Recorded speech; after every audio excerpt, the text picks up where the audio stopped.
Here is an overview of the main hardware components on your Starling 2 drone. First off, here is the Voxel 2 autopilot.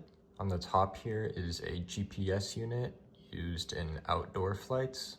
Right here is a barometer cover in order to protect against various environmental factors which might influence its reading.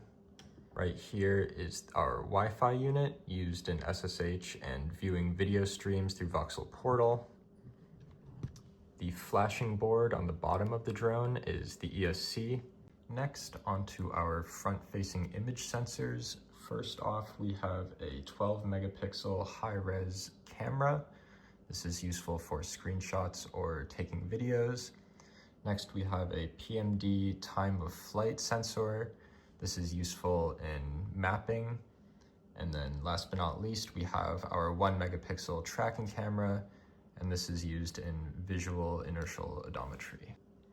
And located on the bottom of the drone is our ELRS antenna used in long-range radio communication. In addition to the front-facing tracking cam, you will also notice a downward-facing tracking cam towards the back of the drone. And depending on which camera configuration you have, if you have a C27, there will be a third tracking camera mounted right here facing towards the back. When you open your new Starling 2, you'll notice that each set of motors and propellers is surrounded by a plastic clip, just like this. Each of these clips are here to prevent damage to the propellers during handling, as well as damage to yourself in case of an accidental arm while this is sitting on your bench or desk. For those reasons, it's very important to keep these on at all times unless you're actually intent on flying your drone. To remove them, it's very simple.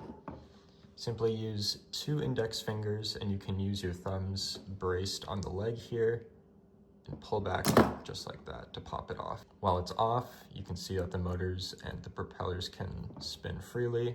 In order to place it back on, make sure that the propellers are pointed in the direction of the leg here, and simply align the groove with the motor and snap it just like that. When putting the clip back on, it's possible to misalign it, and it snaps on like that, and it appears from the top that it's snapped on correctly, although this would allow for more movement.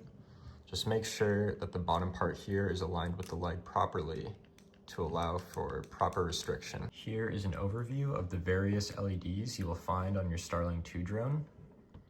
First off is the radio receiving indicator light. When it is flashing once per second, just like this indicates that there is no connection between a transmitter and the receiver.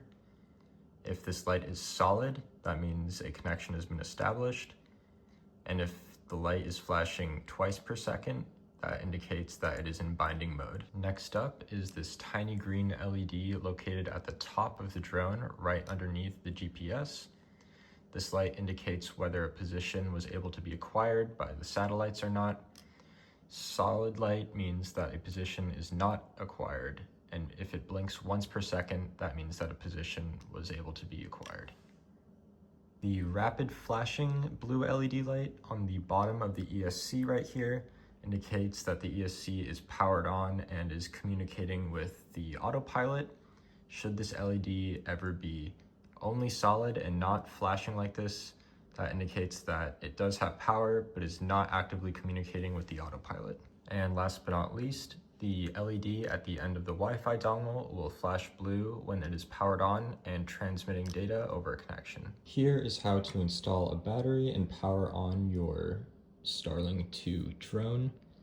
On the bottom of the drone, you will notice a frame here to secure the battery in place. To install the battery, simply use one hand to brace the drone and the other hand to slide it into place, just like that, until you hear a click. You can verify that it's secured properly by trying to move it. On this side of the frame here, there's a pocket where you can secure the balance lead so it doesn't move during flight.